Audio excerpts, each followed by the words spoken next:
आपके विरुद्ध कोई फर्जी, कोई झूठी अगर एफआईआर हुई है तो आप उसको खत्म करवा सकते हैं। जी हाँ, माननीय सुप्रीम कोर्ट ने एक बहुत ही अच्छा, बहुत ही शानदार आदेश आप लोगों के हित में दिया है। हो सकता है आप लोगों तक वो पहुंचा हो सकता है आप लोगों तक वो नहीं पहुंचा हो। आप लोगों तक पहुंचाने के लिए ही आज का ये वीडियो है। वीडियो को बहुत शांत होकर के देखें, आराम से देखें, पूरा देखें, आगे पीछे करके ना देखें, वरना आपकी समझ में कुछ आने वाला नहीं है। क्योंकि माननीय सुप्रीम कोर्ट ने आपके फेवर की बहुत सारी बातें इसमें कही हैं, उसमें से चंद बातें जो बहुत काम की हैं वो आपसे डिस्कस करेंगे। तो आइए शुरू करते हैं कि मामला आखिर है क्या। कई बार देखा जाता है कि झूठी एफआईआर किसी व्यक्ति के खिलाफ हो जाती है, और हमारे देश में जो केसेस की जो संख्या है, पेंडेंसी जो है, उसको देखते हुए सुप्रीम कोर्ट ने भी कहा है कि झूठे जो केसेस हैं उनको तुरंत तत्काल रूप से खत्म किया जाए, और जो बाकी के रनिंग केसेस हैं उनको भी कहा है कि इन केस के बोझ को कम करिए। इसके लिए तमाम तरह से सुप्रीम कोर्ट, तमाम तरह से गवर्नमेंट्स लगे हुए हैं कि केसेस का बोझ कैसे भी कम किया जाए। ऐसे में झूठी एफआईआर जो है वो भी कहीं ना कहीं जो न्यायपालिका है उस पर दबाव बनाती हैं, उसकी जो फाइलें हैं उनको बढ़ाती हैं। तो कहीं ना कहीं दबाव है न्यायपालिका पर भी कि झूठे केसेस को कैसे खत्म किया जाए। तो झूठी एफआईआर के संबंध में सुप्रीम कोर्ट ने एक ऑर्डर में, अपने एक जजमेंट में, बहुत ही लैंडमार्क जजमेंट है, उसमें कुछ बातें, कुछ पॉइंट्स कहे। वो ये हैं, अब मैं आपको डिस्कस कर रहा हूँ, आप लोग नोट कर सकते हैं, कागज पेंसिल अगर आपके पास हो तो आप नोट कर लें कि झूठी एफआईआर अगर आपके खिलाफ हुई है तो अपने जिस जिले में आप रहते हैं, आपका जो प्रदेश है, अपने प्रदेश के हाईकोर्ट में जाकर के उस एफआईआर को आप खत्म करवा सकते हैं, क्वैश करवा सकते हैं। इसके दो तरीके हैं। किसी भी हाई कोर्ट में आप जब कोई रिट फाइल करते हैं आप, तो सबसे ज़्यादा जो रिट्स होती हैं वो सेक्शन 482 यानी कि 482 सीआरपीसी में सबसे ज़्यादा रिट होती हैं, क्योंकि 482 सेक्शन में हाई कोर्ट को इनहेरेंट पावर है, उसको असीमित अधिकार है कि किसी भी रिट को, किसी भी विषय को वो सुन सकते हैं, उस पर आदेश कर सकते हैं। दूसरा जो चीज़ें वहाँ कवर नहीं होती हैं, तो सेक्शन आर्टिकल 226 इंडियन कॉन्स्टिट्यूशन यानी कि अनुच्छेद 226 भारतीय जो संविधान है, वहाँ से आप जाकर के उसको हाई कोर्ट में पेश कर सकते हैं। हाई कोर्ट को 226 में भी बहुत सारी पावर्स हैं, वहाँ से वो उस केस को सुन सकते हैं। तो आपके खिलाफ कोई भी झूठी एफआईआर हुई है तो आप दोनों में से किसी भी एक को चुन करके वहाँ जा सकते हैं।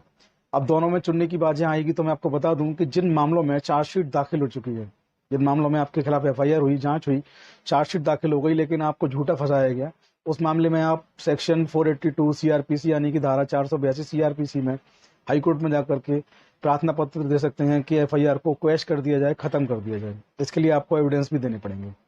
वहीं आपका जो मामला है, आपकी एफआईआर दर्ज हुई है और अभी तक आपके ऊपर चार्जशीट इम्पोज नहीं किया गया, आपकी चार्जशीट कोर्ट में नहीं आई है, पुलिस ने चार्जशीट नहीं लगाई है, अभी मामला जांच में चल रहा है। ऐसे में आप सेक्शन आर्टिकल 226 अनुच्छेद 226 इंडियन कॉन्स्टिट्यूशन, उसमें जाकर के आप अपनी रिट को फाइल कर सकते हैं। हाईकोर्ट को दोनों सेक्शंस में अलग अलग सुनने का अधिकार है। तो सबसे पहले आप हाईकोर्ट जाइए, अपनी जो झूठी एफआईआर है उसको खत्म करने के लिए हाईकोर्ट में एप्लीकेशन लगाइए, याचिका डालिए। दूसरा, आप देखिए कि आपका मामला जो है, आपके विरुद्ध जो मामला दर्ज हुआ है वो उसका नेचर क्या है, वो कॉग्निजेबल है या नॉन कॉग्निजेबल है, यानी कि संगीन अपराध बनता है या साधारण अपराध बनता है। अगर संगीन अपराध है उसके सेक्शन अलग होते हैं, उसकी जांच होती है। कई बार ये होता है कि छोटी मोटी मारपीट, गाली गलौज घटना हुई और उसकी रिपोर्ट दर्ज ना होकर के उसकी एनसीआर दर्ज हुई। एनसीआर जो होती है वो गैर संज्ञेय अपराधों में, नॉन कॉग्निजेबल ऑफेंस में वो होती है, और एनसीआर जब होती है तो उसकी जांच नहीं होती, एनसीआर दर्ज होकर रख जाती है। अगर उसकी जांच कोई भी व्यक्ति करवाना चाहता है, जो वादी है, वादी उसकी जांच करवाना चाहता है मुकदमे की उसकी, तो उसको कोर्ट में धारा 155(2) में जाकर सीआरपीसी में कोर्ट को एक आवेदन देना होता है और उस कोर्ट से कहना होता है कि मामले की जांच करवाएं। कोर्ट संबंधित जो थाना होता है उसको आदेशित करता है कि इस एनसीआर की जांच करें, तब उसमें जांच होती है। एनसीआर की जांच बिना कोर्ट के इस आदेश के होना पॉसिबल नहीं है। तो आप ये भी देखें कि जांच किस तरीके की हो रही है। अगर जांच गलत हो रही है उसमें भी आप हाई कोर्ट में जाकर के इसको क्वेश्चन कराने के लिए बोल सकते हैं। तीसरी सबसे अहम बात यह है कि अगर आपके खिलाफ कोई सबूत नहीं है, फिर भी आपके विरुद्ध मुकदमा चल रहा है, तो आप इस आधार पर भी जाकर के अपने मुकदमे को हाई कोर्ट से खत्म करवा सकते हैं। और जो सबसे बड़ी जो बात है, जो किसी व्यक्ति पर जो एफआईआर दर्ज होती है, तो आज के समय में ये देखा जा रहा है, किसी व्यक्ति की जो सामाजिक प्रतिष्ठा होती है, उसका जो मान सम्मान होता है, उसको बहुत सारे लोग हजम नहीं कर पाते। तो कई सारे लोग किसी व्यक्ति पर झूठी रिपोर्ट इस आशय से, इस इंटेंशन से कर देते हैं कि इस व्यक्ति के मान सम्मान में कमी आएगी, इस व्यक्ति के मान सम्मान में गिरावट आएगी। ऐसे ही झूठे को आपको परेशान करने की नीयत से, किसी भी नीयत से, वो झूठी रिपोर्ट आप पे लिखवा देते हैं और पुलिस से मिल जाते हैं, साझ कर लेते हैं। पुलिस इस कॉन्स्पिरेसी में उनकी सहयोगी हो जाती है और आपको तंग करने लगती है। तो ऐसे मामले में आप आपका मामला झूठा है तो अपने जो आपके एविडेंस हैं उन एविडेंस को लेके हाई कोर्ट जाइए। आपके जो गवाह होंगे उनके एफिडेविट्स लेकर के आप लोग हाई कोर्ट जाएं, सबमिट करें, बताएं पूरा मसला क्या है। हाई कोर्ट को पूरी पावर है कि आपके इस मामले को वो खारिज कर सकते हैं।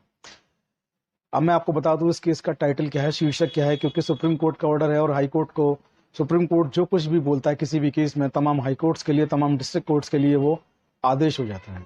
तो इस केस का जो शीर्षक है वो है state of Haryana and others versus bhajan Lal and others. 1992 1922 का ये केस है और इसका जो आपको जो कहाँ से मिलेगा, तो ये AIR जो बुक है उसके 604 नंबर पेज पर ये मौजूद है। इसको आप इंटरनेट से भी ढूंढ सकते हैं, हो सकता है आपको इंटरनेट पे मिल जाए। इसके अलावा आप लोग अगर चाहते हैं कि हमसे इसकी कॉपी लेना चाहते हैं, हमारे पास इसकी कॉपी अवेलेबल है। आप लोग हमारे व्हाट्सएप पर जाकर मैसेज लिखिए, उसके बाद जो इंस्ट्रक्शंस मिलते हैं उनको फॉलो करिए, आपको वहाँ से भी कॉपी मिल जाएगी। तो आज की वीडियो में इतना ही। इस वीडियो को मैक्सिमम लोगों तक शेयर ज़रूर करें, क्योंकि समाज में ऐसे तमाम लोग हैं जिनके विरुद्ध फर्जी FIR हो रही हैं, तो उनको सेव करना, उनको बचाना भी हमारी और आपकी नैतिक जिम्मेदारी है। तो वीडियो को मैक्सिमम लोगों तक, ज़्यादा से ज़्यादा लोगों तक पहुँचाएँ, शेयर करें, फॉरवर्ड करें। और आप लोग हमें सब्सक्राइब करना ना भूलें चौधरी लीगल एसोसिएट पर, और हमारे दूसरे यूट्यूब चैनल ऑफिशियल प्रतीक चौधरी पर, दोनों पर हमें सब्सक्राइब करें। इसके अलावा आप लोग हमें फेसबुक और इंस्टाग्राम पर भी फॉलो कर सकते हैं, शेयर कर सकते हैं, कमेंट कर सकते हैं।